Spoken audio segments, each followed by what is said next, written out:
কেরাম আনুকে একটা মাছ ছোট করে ঢুসুম করে মান।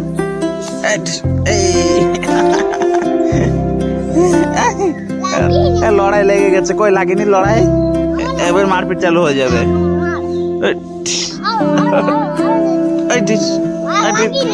লাগবে।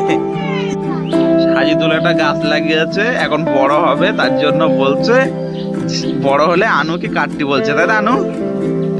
তাই বললো তো। হ্যাঁ দাদা এখন সাজিদুলের একটা বল আর মোস্তালিমের একটা বল, দুজনের দুটো বলই ফেটে গেছে। এই যে বল, আর এই বলটাও ফেটে গেছে। এটা সাজিদুলের বল আর এটা মোস্তালিমের বল, তাই তো? আর এটা আনু।